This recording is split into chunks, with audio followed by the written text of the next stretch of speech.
Tim Rylands is an award-winning teacher from near Bristol in the United Kingdom, a teacher with a love of the creative potential of technology and one who has an excellent rapport with the students and teachers he works with.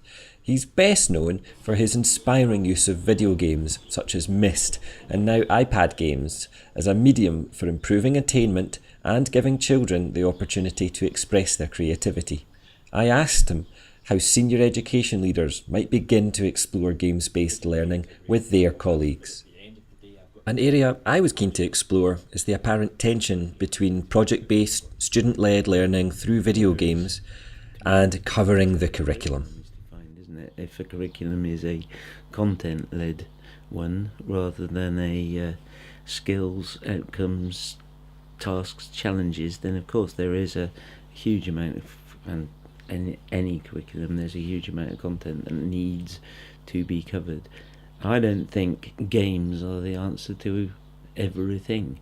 I think sometimes it's, for example, one set of schools that we were working with using the games, and the following year they didn't, and somebody asked them, so why didn't you do all the games thing again? Because this one teacher said, with this class it just wasn't appropriate. Their way of thinking was a lot more, and I can't remember exactly how he defined it, but third year he started again. It's choosing the right resources and the right tools. I think when you look at sometimes education software, it's all about getting across a lot of content and learning facts, etc.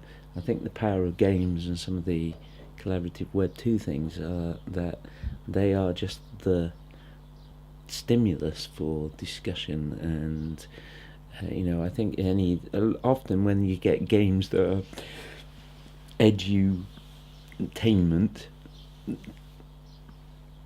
they slew it towards teaching a particular skill rather than, let's say, providing a setting that stimulates problem solving or maybe how many pizzas do you make, or like for example one of the iPad apps we use when you make pots and you can sell your pot. And do you sell your pot immediately, or do you save your money and buy handles rather than buying lots of colours that you might never use? And not a classic example, but the subliminal side of the learning, all the maths may be, but also ways of thinking. Now, I put it simply, I think sometimes games are the content, the box, the stimulus, which other learning experiences can happen because of or within.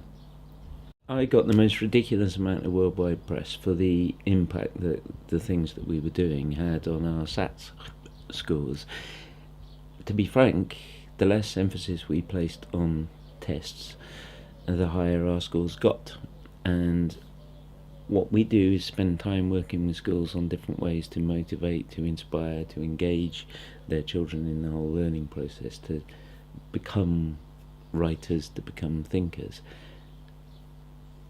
If you were to think that you go into a classroom and you're going to play games, that can sometimes seem a light and frivolous activity, and of course there are some fantastic joyous, it's the fun, the excellence because of enjoyment kind of aspect, but the power, the outcomes that come from them are because, well, children turn up for school, for example.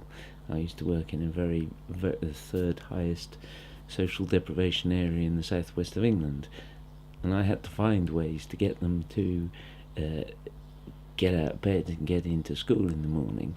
And of course, using some of the virtual worlds, let's say, they did, because they wanted to find out what was behind the door.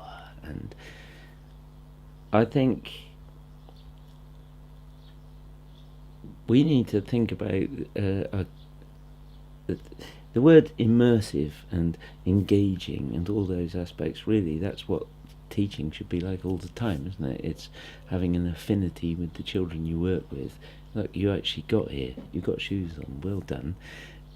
Now, and being, as I said, the word teacher being somebody who perhaps spouts knowledge. It's